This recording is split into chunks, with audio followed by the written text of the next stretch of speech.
Welcome, everyone, to Creating a Family, talk about infertility. I'm Dawn Davenport. I am the host of this show, as well as the director of the nonprofit, creatingafamily.org. Today, we're going to be talking about the IVF process from the male partner's perspective. We'll be talking with Keegan Prue. He is an educator and author from upstate New York, and he and his wife, Olivia, went through 2 rounds of IVF and suffered 2 miscarriages before welcoming their daughter into this world. And Keegan wrote a book about his experience called The IVF Dad. And this book shares their story and also just covers the process of infertility and offers tips for both men as well as couples to support their mental well-being through what can be a challenging family building process. So welcome, Keegan, to Creating a Family. We're so happy to have you. Thanks so much, Don. It's really an honor to be here, and I'm so happy to talk about this really important topic. I thoroughly enjoyed the book, The IVF Dad. I don't think we hear enough from the male's perspective. So thank you so much. Has the book been well received? Oh, it really has. It's been just a thrill to hear from people really all around the world, in Australia and the UK, and of course here in the States, who are at various points in their own journey, and hearing from both men and women and couples who have read the book and who have said it's really helping them understand how to approach the process, understand how to stay connected with each other, and how to support each other. That's just the most meaningful thing in the world to me, because I certainly know how lonely it can be. And so it's been really wonderful to get that reception, to hear from folks about how it's been helpful. You know, IVF can be an isolating and emotionally draining experience for both males and females. But I think that the professionals have spent much more time focusing on the experience of women or the person trying to conceive than on their male partner. And it's understandable. I mean, they are the ones going through the treatment. I think that that's a mistake, however, because when there is a male partner who is involved, their experience influences everything, including their ability to support the person going through the actual treatment. Yeah, let me pause for a moment and just for a word on terminology. You know, this is a tough one because we're going to be referring to male and female, man and woman, but we do know that many different configurations can be involved with making a baby. So we're going to try to make our language reflect that reality. But when we say male, female, or man, woman, that does not negate that the others who are experiencing this, but not identifying as male or female.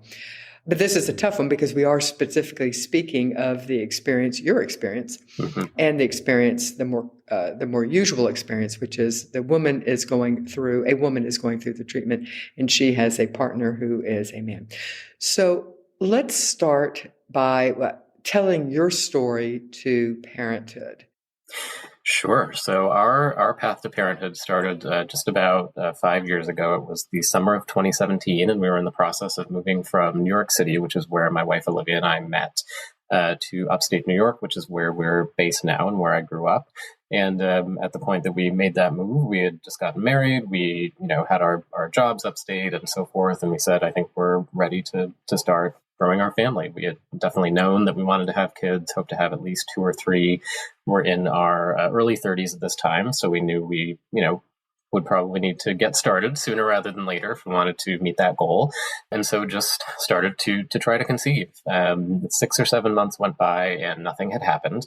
So at that point, we, had to have a conversation between ourselves to kind of understand, how are we feeling about this? It seems like maybe something isn't working. We certainly read sort of the research and recommendations and saw that you should try for a year before pursuing help. But we also knew again that we were in our early 30s, approaching our mid 30s, and knew what our goals were. And so we decided to be proactive at that point, went to get checked out. I got my semen analysis. Olivia went to her OBGYN and asked for a hormone workup and other testing. And basically everything at that point came back normal. There was no suggestion that there was any issues, between either of us. So, the OBGYN said, let's try 3 cycles of timed intercourse with letrozole, see if that works. And hopefully we'll be done. Hopefully that's all we need. Simultaneous to this, we sort of, maybe call it intuition, call it just planning, but we reached out to a couple of the fertility clinics in the area, decided on one that we thought would be a good fit, and just made an initial consultation appointment for a couple of months down the road, just with that foresight of, we want to get this on the books just in case. Obviously, we hoped that the letrozole would work, but spoiler alert, it didn't. So we were glad that we kind of were very proactive at that point to say, we're going to make this appointment, because everybody knows it can take a while to get in, with any sort of medical thing. So when we finally made it to the RE, they redid a lot of the testing. It had been about 5 or 6 months since our initial testing. And we had that first conversation with our fertility doctor and found out something kind of interesting, which was that Olivia's AMH level was actually low for her age. And so this contradicted what we had heard from the OBGYN. And so that was the first kind of big takeaway for us, was that, a reproductive endocrinologist really has a different lens that they're bringing. Mm-hmm. So we were glad that we had been proactive. And so what resulted from this was, the recommendation to go straight to IVF, given our age, given our family building goals. And so we dove right into it and started the IVF process. We got our first egg retrieval in the fall of 2018, did a fresh embryo transfer, which unfortunately resulted in the first miscarriage, regrouped for a couple of months, went back and had some additional frozen embryos. So we did a frozen embryo transfer the following February, which again, unfortunately, resulted in a miscarriage at 12 weeks. And that was really the lowest point in our journey. That was a really difficult time when we had to really kind of reassess and regroup, which was good in some ways. It gave us some time to just reconnect, to do some travel, to do some things that we had put off because of treatment. It also gave us some time to look into what other family building options were out there. We got to meet with some really wonderful adoption support groups in our area who were just tremendously helpful and really gave us a lot of hope during that time. But once we had kind of settled out, we went back to the RE. They did some additional recurrent loss testing for Olivia, which was helpful. It revealed a blood clotting factor. So she said, let's add Lovenox, a blood thinner, for future cycles.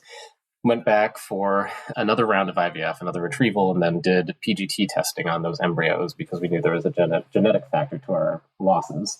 And then in October of 2019, did our third embryo transfer with a PGT tested embryo, and that resulted in the birth of our daughter. And then now we're really happy to be expecting our second daughter next month, actually, again through IVF. So that is the journey. Excellent. And your second daughter, congratulations. Thank you. Was she a frozen embryo that from the second cycle? She was actually a frozen embryo from the first cycle, so she's a little bit unique in that her embryo was frozen and defrosted twice, which is not typical practice, but the research on double frozen embryos sort of shows that there's a pretty minimal effect now on the degree to which that affects implantation and ongoing pregnancy. So again, fortunate to work with a great clinic that has a great lab. And so, a little bit unique there in that this embryo was actually created before our first daughter was born. So just one of those funny things that can happen with the amazing science of fertility treatment. I am sure your girls will have fun with that. And the younger one is going to use that to her advantage at some day. At least I hope she definitely. does. Definitely. All right. One of the things I think that gets in the way oftentimes is, for both men and women, quite frankly, is the imagined role that we think a male partner is supposed to bring to any situation. And that, of course, bleeds over into infertility. So what are some of the roles that you, as well as other men, based on everything, the media, our society, the way we're raised, the stories we are read, what are some of the things that we imagine that men are supposed to do and be in any relationship, and how they're supposed to approach anything, any message, anything that we're doing, including IVF?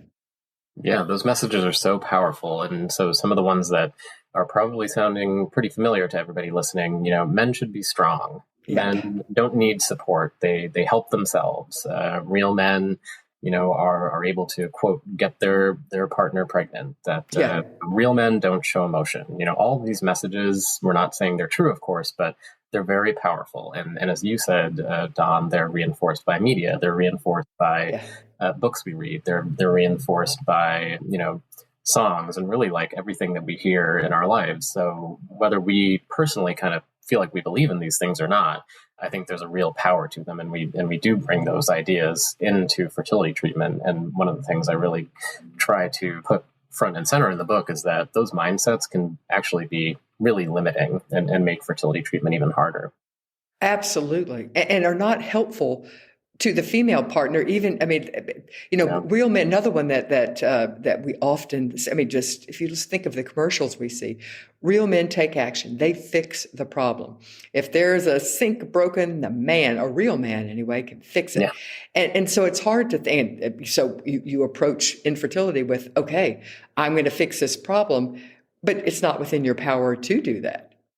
No, it's not. And there's so much that we can't fix, and there are things that are within our control, but so much is out of our control during infertility. And so that can be a real challenge, I think, for those ideas that men tend to bring to it. And certainly I experienced this. One of the ways that showed up for me was, I felt I could take action by doing more research or finding things that, maybe Olivia or I could do to, in terms of lifestyle changes, to maybe increase our odds of success.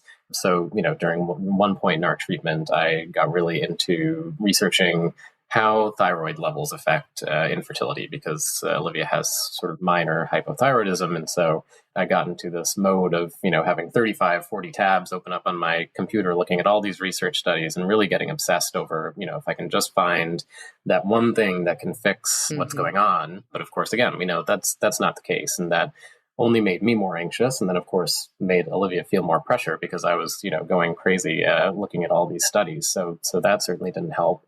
And then again, later, kind of found some research or suggestions or people posting on social media that, going gluten-free helped to solve their infertility issues. And then, had one crazy night where I got really down that rabbit hole and went to the grocery store and got all this gluten-free stuff and had it all laid out before Olivia got home from work. And she walked in and just took one look at me and was like, "What are you doing?" So it wasn't helpful. But again, I think it goes back to that message of men fix things. Men have to take action and do something. And so Yes. that was really not helpful for me. And actually, was we can laugh at it now, but was not the best action for me to take at that time for me or for Olivia. I appreciate that, because I tend to also think that I can solve problems through research. And it's a way of trying to take back control, obviously, but when you feel out of control. But I did appreciate that it brought a lot of research to the book, the IVF Dad. So one of the things, can you share some of the things that you learned through your research and through discussing it with your RE that a male partner can do to improve the quality or quantity of their sperm? Yeah, this is a great area where we do have some degree of control. A couple of facts I always try to share to make sure that men and couples know is, first of all, the most current research suggests that up to 50% of infertility issues where couples are experiencing infertility have some degree of male factor causing them, which I don't think is what people would expect. We again, hear messages, have stereotypes. I think most people believe that most of the treatment is focused on the female partner. But that research shows that, there's a big contributing factor of male factor infertility. So I think that's really important for people to know. The second thing that's really important for people to know is it is possible to, over time, increase the quality and quantity of your sperm. It takes about 2 to 3 months for the body to generate sperm cells. And so over that time, you can see there's actually an opportunity to make some choices and make some adjustments in your own life that can optimize your fertility. So a couple of things men can do, first definitely is regular exercise. And I always say that can look however it makes sense for you, right? You don't have to be going to join a crazy CrossFit class, although of course, knock yourself out if that's for you. For me, I really like to walk. I like to hike. I like to get outside. It doesn't have to be something crazy, but just those things that can, keep you healthy are really good. The second thing that goes along with that, of course, is making adjustments to our diet. It's, not anything that is probably too surprising, but, high levels of smoking or alcohol intake or sugar intake, not generally good for sperm health. So if you can make some adjustments to include more fruits, vegetables, healthy proteins, that can all contribute to improving your sperm health. And then, of course, talk to your doctor, too. There are certain vitamins, supplements, other things that may help. There's, of course, a lot of information out there, some of which is more suspect. So make sure to talk to your doctor about that. But the important takeaway is it really is possible to optimize your sperm health. And it's not always going to be a fix. If you have an extreme case where maybe you don't have any sperm, or you have an extremely low sperm count, it may not make as much of a difference, but anything that we can do to optimize our fertility is really important. And so, there are some choices that we can make to do that. Okay, excellent. So going back to the emotional side of things, what are some, when your wife was starting to go through treatment, what were some of the emotions that you felt and that others you have spoken with have felt, other men have spoken with, or men or those who are supporting a person trying to get pregnant? What are some ways that you felt when Olivia, your wife, was beginning infertility treatment? Yeah, a lot of emotions. First, definitely a lot of fear that maybe the thing that we'd really hoped for. We both wanted children so much, and we're both the type of people who wanted to be parents for really our entire lives. And so, first was just that fear of something that we thought was kind of a given in our lives, and that we're told through so much of our lives is just something that will happen, was really threatened, and that was scary. That definitely brought in a lot of fear. And then, of course, it made me angry too. I was angry at thinking about, the possibility of not having kids. Again, it seemed like something that was so certain was taken away. And then, of course, that leads into feeling ashamed, because this tends to happen at a point in your life when everybody else is also kind of in their family building journey. So that can be a lot of pressure. And then, there was also just feeling sort of worried for Olivia, right? I was very mindful of how she was feeling through this, and I knew what a toll it was taking on her. And so that, I think, kind of blends back into what you had asked earlier about men and their roles. It, I think, helped or made me put a lot of pressure on myself around trying to be the strong partner, as as that stereotype for men, because I was very mindful of how Olivia was feeling, saw what a toll this was taking on her, and that kind of pushed me sometimes to feel like I had to play that strong supportive role that is the stereotypical role for the male. So yeah, it was all of these emotions at once, and of course, really, really difficult. And also the worry over the cost. I mean, let's be honest. You had insurance, not everyone does. But even with insurance, there are costs associated with infertility treatment, and not costs that you've been planning for years and years, because you weren't planning if this was going to be a part of it. So, that's another worry. It can be a huge stressor. And again, we were so fortunate to have an insurance coverage for 3 cycles, because that can be such a huge source of worry. And again, going back to kind of those stereotypes, I think a lot of men absorb that message that you're supposed to provide for your family and take care of those sort of things. So that can really be a stress. And I think that's a big thing that people who haven't gone through infertility don't realize, is that there are all these associated parts of your life that get affected by it, from worrying about finances to, if you're somebody who potentially has to travel for treatment. Again, we're fortunate to have 30 minutes down the road a fantastic clinic, but we know many people who travel, 2 hours to get to their clinic, 3 hours, who hop on a plane and go, across the world in some cases to receive treatment. So having to add all of those pieces in on top of just your everyday life, where it's, I think it's almost impossible to forget that you're going through this experience. So, it's something that kind of runs through every part of your life, is just really difficult. So that can put a lot of pressure on you, of course, and on your partner too. Absolutely. You raised a really good point that for most people, when they are, for many people, when they are going through infertility treatment, it is at a time of their life where they are surrounded by their peers who are getting pregnant, seemingly getting pregnant quite easily. Yeah. And some getting pregnant when they don't even want to be getting pregnant. Yeah. And did you or Olivia or both feel jealous? I mean, it's a tough emotion to feel, and it's an isolating emotion. So yeah, talk to me about that. It is. We absolutely felt jealous. I have one experience that's so memorable. I wrote about it a little bit in the book, but we had a New Year's Eve party, and we had a bunch of friends over, and we're having a good time. It was sort of just as we were realizing that maybe we were having issues, but this was a big party that we have every year with some close friends, and it was really nice. And I remember kind of stepping away for a moment and doing a quick scroll through social media and seeing one of our really good friends who had a pregnancy announcement. And, despite how much fun I was having and how much, I'd look forward to getting together with everybody, that just put such a black mark on that night. Mm-hmm. And I just remember that instant feeling of jealousy and anger, which is so hard because these were also people who were really close friends. And kind of the ultimate irony of this is we later found out that these friends had also done IVF to have their children. So, but it was definitely real. And certainly, there were times in the grocery store too, where we'd, walk down an aisle and see a pregnant person down the aisle and do an about face and turn around.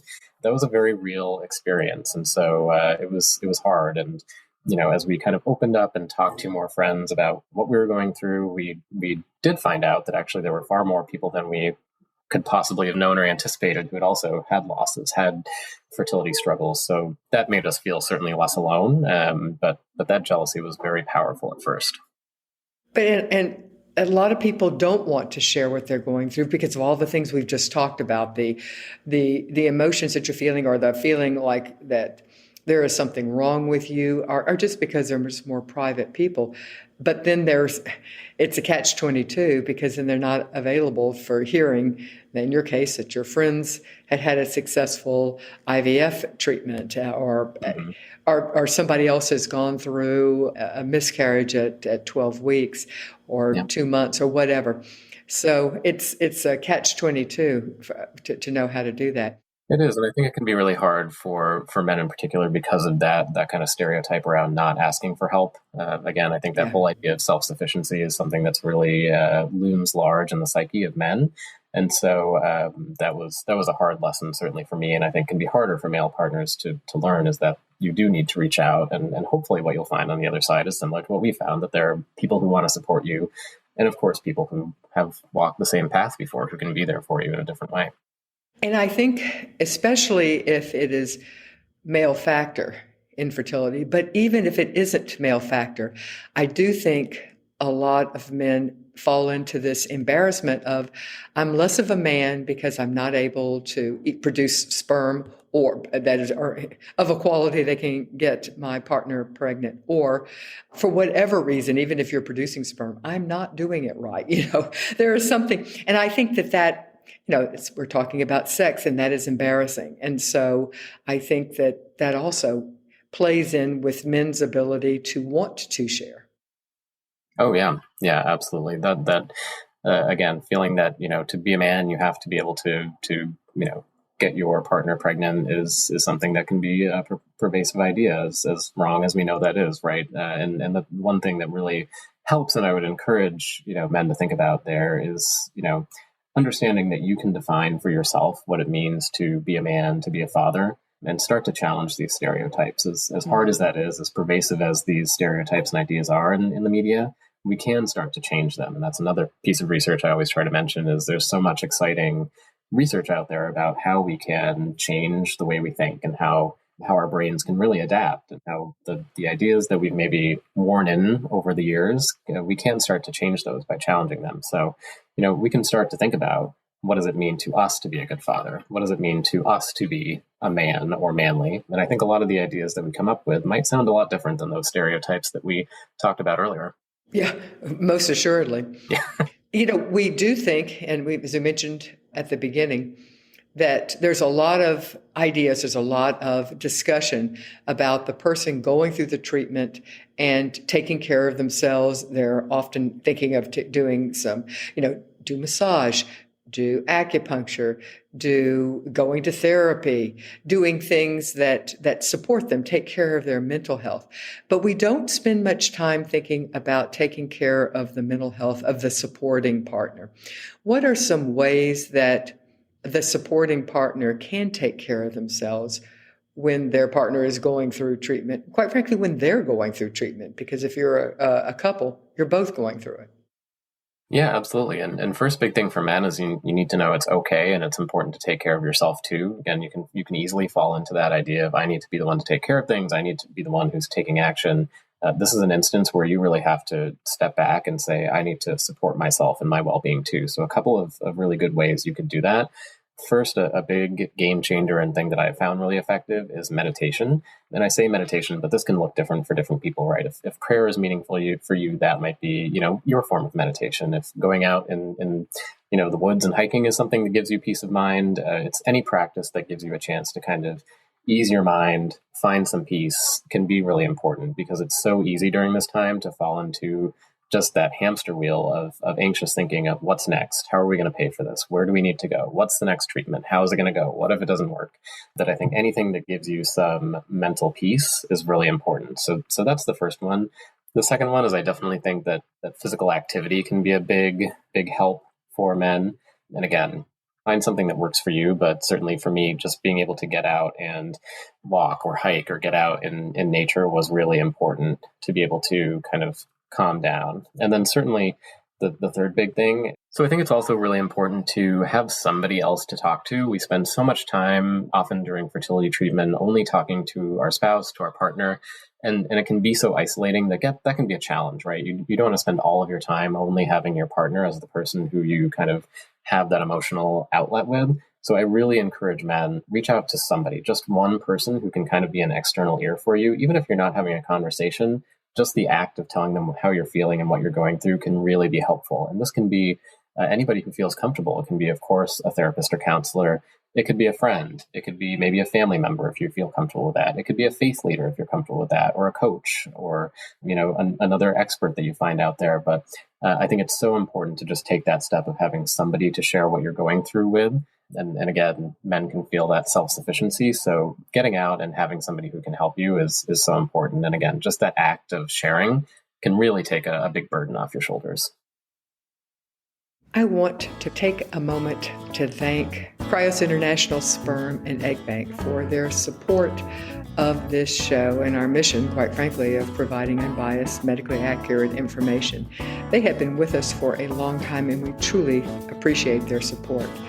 Cryos International Sperm and Egg Bank is dedicated to providing a wide selection of high-quality, extensively screened, frozen donor sperm and eggs from all races, ethnicities, and phenotypes.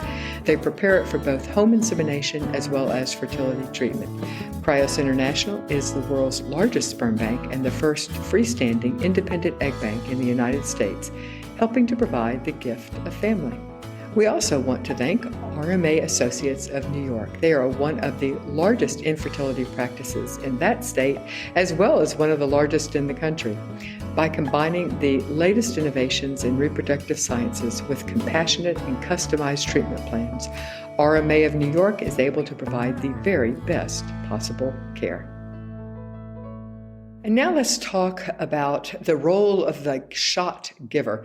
Now, not always does the partner give the shots, but very often the partner does give the shots. Most often, that person is not a trained shot giver, or certainly wasn't trained before this. So what was that experience like? Again, we focus on the woman's experience of being the receiver of the shots. And then, of course, that's a real thing, and also the hormonal fluctuations and the emotional impacts. I'm not negating that in any way, but I do think that we don't spend much time thinking about what it's like for the person to have to learn and then impose pain, albeit not huge pain, but still, shots are not pleasant. So, yeah. and just not knowing what you're doing. So talk about, what was that experience like for you?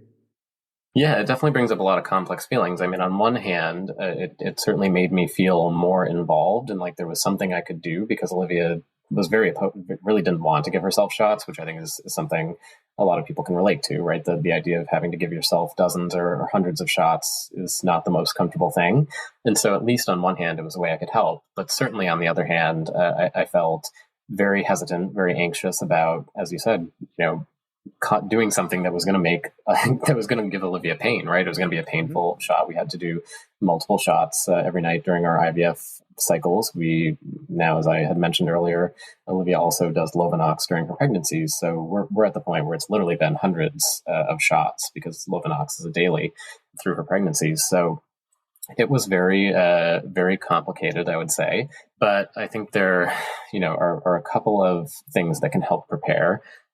First is generally your fertility clinic is going to provide some good resources for you to help you really understand the whole process and procedure for giving those shots, take some time to review those. I must have watched the instructional videos and materials they sent, probably 10 or 15 times before we even got to that first shot, just making sure I really understood everything, that I had everything well in hand and well prepared.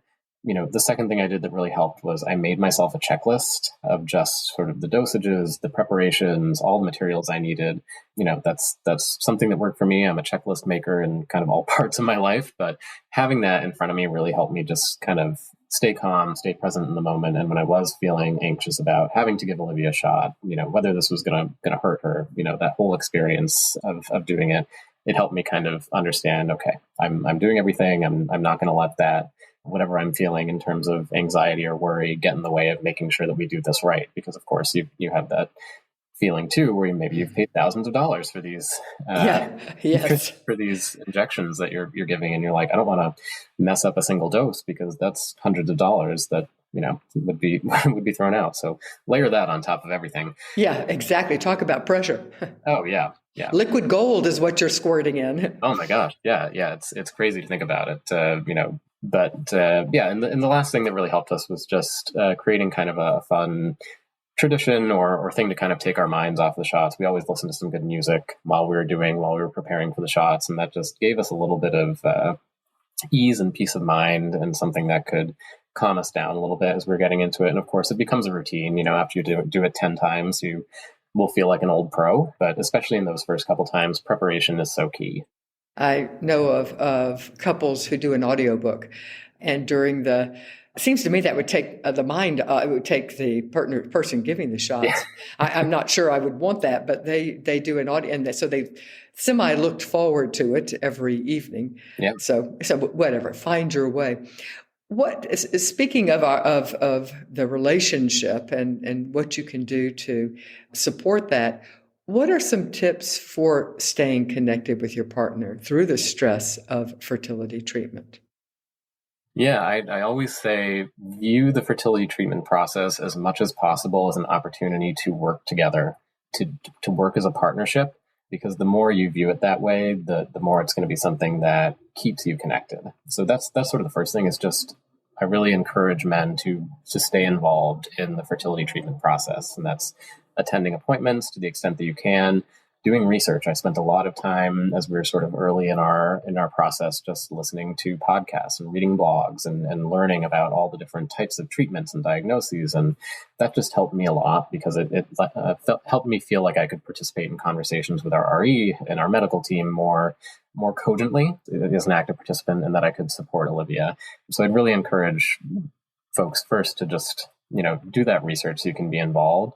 But then as you get into the process, you really need to make time to stay connected with your partner. And so a couple of things I would definitely recommend, continue to make time for date nights, trips away, special time that's just for you and your partner, and that's not related to fertility treatment, because we know it can be so all encompassing. Mm-hmm. So set aside those times to do the, whatever's meaningful for you, whether that's, going out for a hike and a picnic, or, going to a nice restaurant, or going to, a movie and dinner. Make the time to do those things, as much as it can feel sometimes like we have to put all of our time and effort into the next treatment or the next cycle. It's so important to still have that dedicated time with your partner. I think the other thing to keep in mind too, just in terms of, remaining connected in terms of intimacy during this time, is there are going to be points when, your partner may be very uncomfortable. If you're doing IVF before an egg retrieval, it's a very uncomfortable time. After an egg retrieval can be uncomfortable too. So think of ways that you can maintain your intimacy, whether that's maybe just cuddling up on the couch and watching a movie or things like that. I think it's very important to keep that in mind, but also to know that there are points in the process where that happens. And then the last thing certainly is just along the lines of maintaining that partnership. If your partner is making efforts to maybe, go to some workout classes or make some dietary changes, be a participant in that. Don't make that something that your partner has to do alone. I think it's a great opportunity to connect and work together. Go to the gym together, find some recipes that you can cook together and then share. I think anything you can do to work as a partnership and do this together will help you stay connected.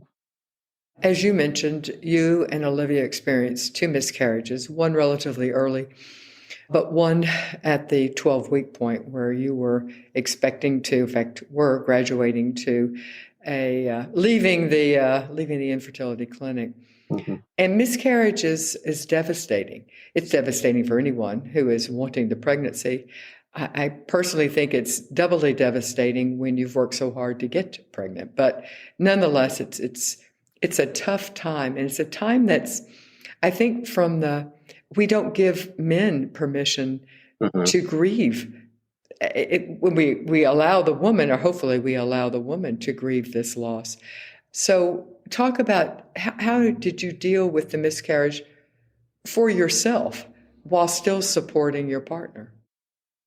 Yeah, it was such a difficult time because that was certainly a time where it felt like there was a lot of kind of rushing to check in with Olivia and support her, and a little bit less for me, which again, totally understandable, right? She'd been through a really difficult experience, the DNC procedure at the hospital, which is just, all really, really difficult. But it certainly felt like I was a little bit on my own at certain points there.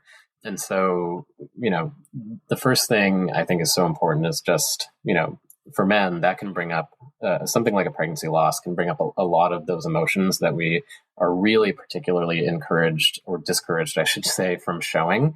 It brings up sadness, disappointment, maybe depression. And those are things in particular that I think, it can feel not okay to show those things as men.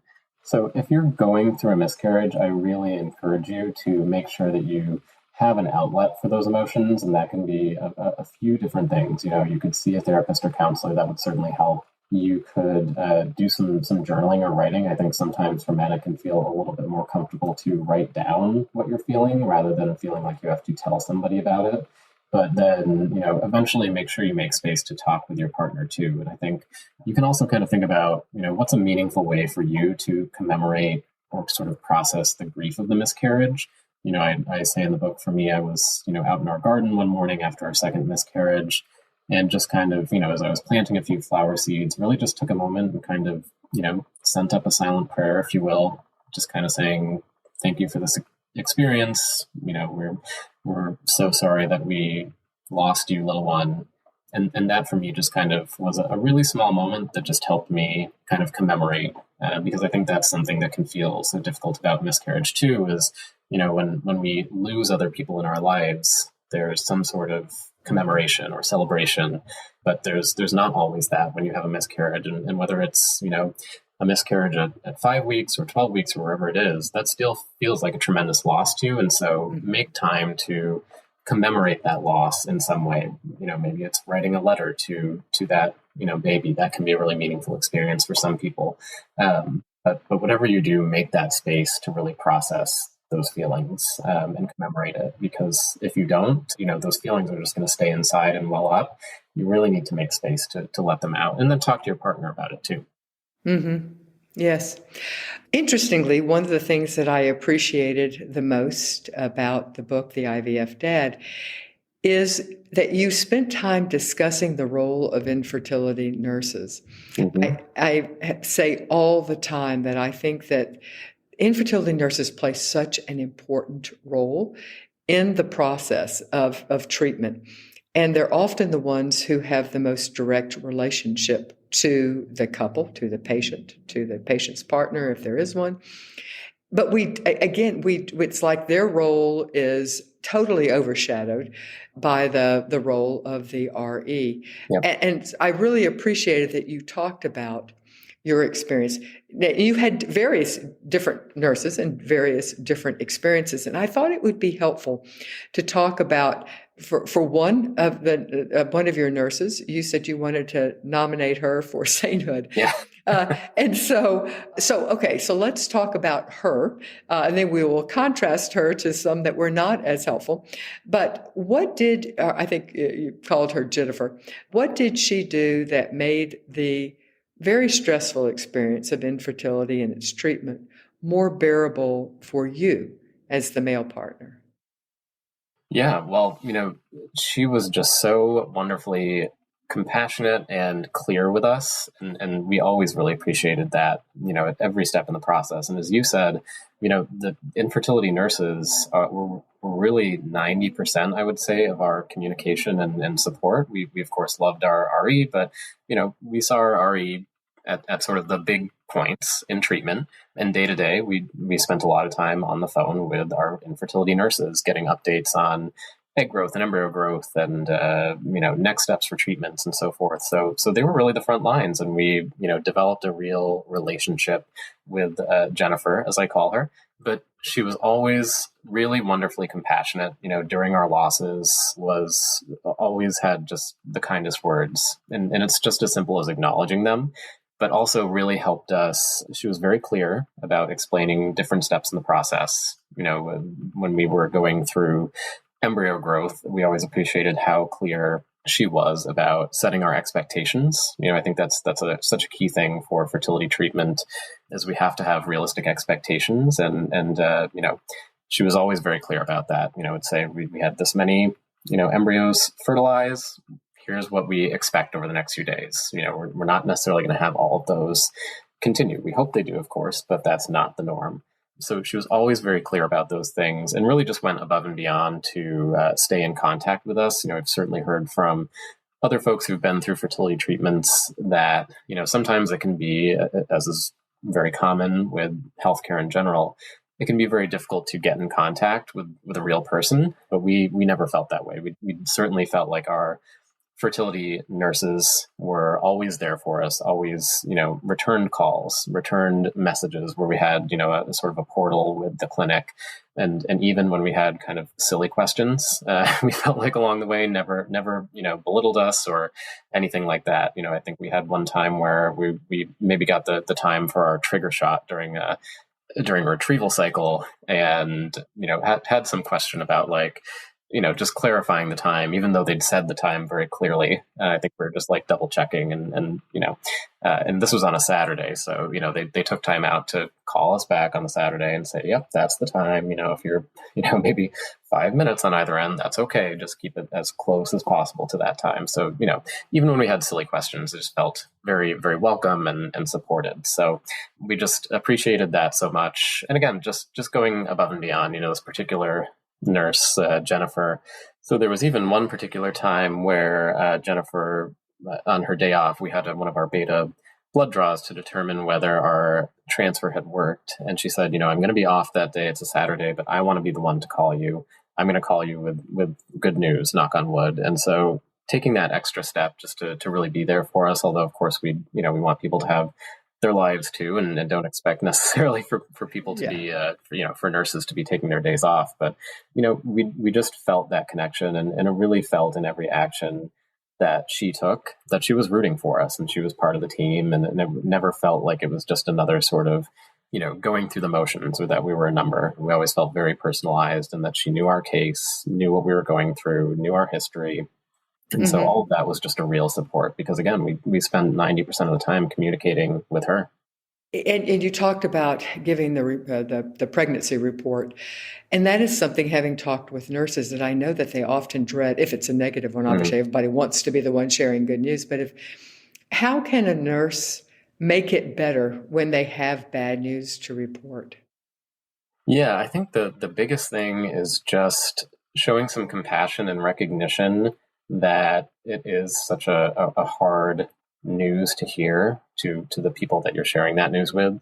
This was sort of a different nurse, but the one experience we had that wasn't so good was after one of our losses. Our first miscarriage was a blighted ovum in which there was just sort of no development of an embryo. And so that one was a little bit more difficult in that it took a few weeks of drawing betas, doing ultrasounds to determine whether there was going to be any development, and ultimately there wasn't any. And the last conversation we had with the nurse who kind of did the final diagnosis, there just wasn't a lot of compassion there. It was very sort of clinical, went right on to next steps. And of course, amidst this conversation, Olivia and I are sitting here, in the clinic, practically on the verge of tears, realizing that this pregnancy is not going to work out. And we've already gone right on to, here are your options for termination.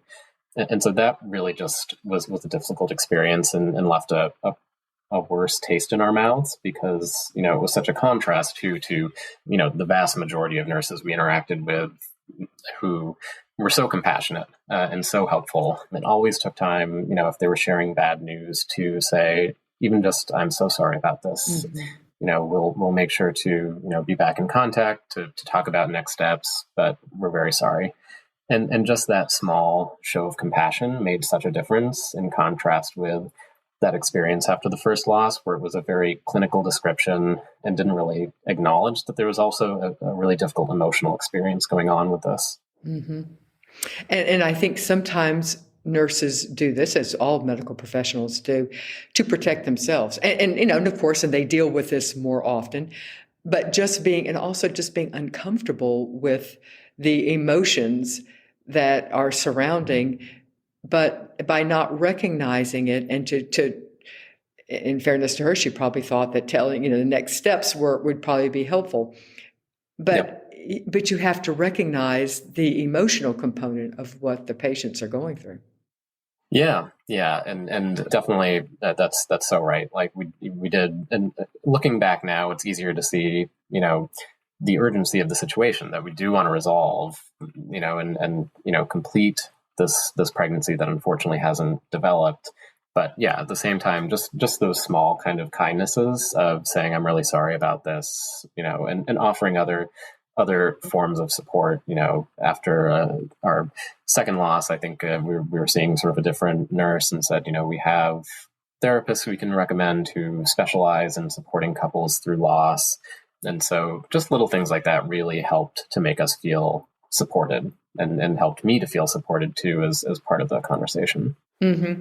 And how did the better nurses that you dealt with, what did they do that made you feel included, made you feel like you were a vital part of this, other than just producing the sperm? Yeah, well, they certainly always talked and had a conversation with both of us. I've definitely heard from other couples who've been through IVF that sometimes you can get in a situation with a clinician where the entire conversation is directed at the female partner and the man's kind of sitting on the sideline. And I think, of course, the male partner has a role in that too. You have to do your research so that you can participate. If you don't understand, if you don't know what you're talking about, then you're not going to feel like you can participate. But at the same time, it was always nice to sit down and even just have, the clinician, the nurse, giving eye contact to both of us, asking questions of both of us. And understandably, again, most of them directed toward Olivia for obvious reasons. She's going through most of this. But again, those small indicators that I was part of this process too, and that they saw me as somebody involved in the process was really important. And I think also helped me and Olivia feel, again, that we were a partnership in here and that it wasn't just something that Olivia had to go through all by herself. Mm-hmm. Exactly. And she isn't, and because you are a vital part of this. If the patient is fortunate enough to have a support team, their support team and their partner is a vital part of this. Well, I appreciated that you discussed infertility nurses because I am such a champion. So thank you of their role. Thank you so much, Keegan Prue, for being with us today to talk about IVF from the male partner's perspective. I truly appreciate your time. Thank you so much, Don. It was really a pleasure. Yeah, and as I mentioned, I thoroughly enjoyed the book, so thank you.